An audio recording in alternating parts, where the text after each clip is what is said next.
அமித்ஷா 7 நாட்கள் சிறையில்.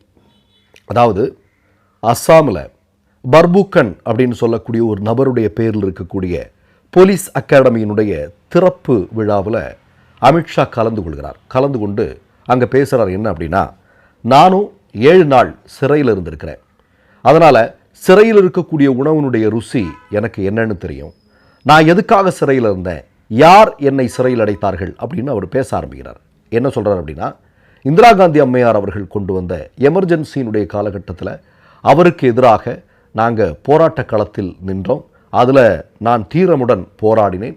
அப்படி போராடியதற்காக அஸ்ஸாமினுடைய அன்றைய காங்கிரஸ் முதல்வர் என்னை 7 நாட்கள் சிறையில் அடைத்தார் அப்படின்னு அவர் சொல்கிறார்.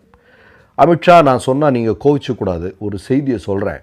இந்த எமர்ஜென்சியை வச்சு வடை சுடுற வேலையெல்லாம் உங்ககிட்ட வச்சுங்க. ஏன் தெரியுமா, எமர்ஜென்சியில் இந்திரா காந்தி அம்மையார் ஆர்எஸ்எஸ்காரன் ஒவ்வொருத்தனையாக பிடிச்சி தூக்கி உள்ளே போட்டு என்ன பண்ணணுமோ அதை பண்ணிகிட்டு இருக்கக்கூடிய நேரத்தில் ஆர்எஸ்எஸ்னுடைய அன்றைக்கு தலைமை பொறுப்பில் இருந்தக்கூடிய தேவ்ரஸ் அப்படின்னு சொல்லக்கூடிய நபர் இந்திரா காந்தி அம்மையாருக்கு மன்னிப்பு கடிதம் எழுதி கொடுத்தார். எங்களை தயவு செஞ்சு விட்டுருங்க, நீங்கள் சொல்கிறதெல்லாம் நாங்கள் கேட்டுக்கிறோம், நாங்கள் இனிமேலாம் நீங்கள் என்ன கொண்டு வந்தாலும் நாங்கள் ஆமாஞ்சாமி போடுறோம், எங்களை இந்த ஒரு வாட்டி மட்டும் மன்னிச்சு விட்டுருங்களேன்னு கேட்ட வரலாறு ஆர்எஸ்எஸ்ஸுக்கும் ஆர்எஸ்எஸ்னுடைய தலைமை பொறுப்பில் இருப்பவர்களுக்கும் உண்டு.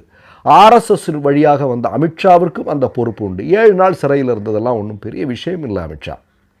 சரியா? சுதந்திர போராட்டத்தில் நீங்கள் சிறையில் இருந்துறீங்க, இல்லை உங்களுடைய முன்னோர்கள் சிறையில் இருந்தாங்க அப்படின்னா இந்தியர்களுக்கு உங்களை நினச்சி பரவாயில்லையே அப்படின்னு சொல்லியிருப்பாங்க. சுதந்திர போராட்ட காலத்தில் நீங்கள் என்ன பண்ணிட்டு இருந்தீங்க, அப்போவும் நம்ம இதைத்தான் சொல்ல வேண்டி வரும். என்ன சொல்ல வேண்டி வரும், இல்லை உங்கள் ஆள் மன்னிப்பு கடிதம் எழுதி கொடுத்துட்டு இருந்தார். இன்னும் 2 பேர் என்ன சொன்னாங்க, பிரிட்டிஷ்காரன்லாம் எங்களுக்கு எதிரி கிடையாது, அவனுக்கு எதிராக போராடுறது கிடையாது நம்ம வேலை அப்படின்னு இன்னொருத்தர் பேசிகிட்டு இருந்தாருன்னு தானே சொல்லுவாங்க. சரி, இப்போது அஸ்ஸாமில் போய் ஏன் அமித்ஷா இப்படி பேசுகிறாரு, அங்கே தான் மிகப்பெரிய அரசியல் தந்திரம் இருக்குது. என்ன அப்படின்னு பார்த்தீங்கன்னா, இன்னும் ஒரு 12-13 மாதங்களில் தமிழ்நாடு உட்பட இந்தியாவினுடைய மிக முக்கியமான 5 மாநிலத்தினுடைய சட்டமன்ற தேர்தல் நடக்கவிருக்கு. அதில் ஒரு மாநிலம் இது அஸ்ஸாம். அப்போ அஸ்ஸாமில் இப்போதே ஏதாவது பண்ணி ஆகணும் இல்லையா?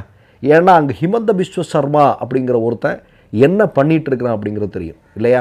அஸ்ஸாமில் இருக்கக்கூடிய முஸ்லீம்களுக்கு தொழுகை நடத்துறதுல பிரச்சனை இல்லையா?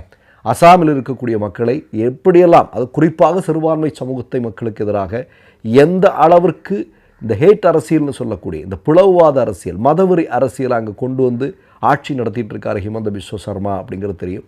அப்போ இந்த நேரத்தில் தேர்தல் பிரச்சாரத்தின்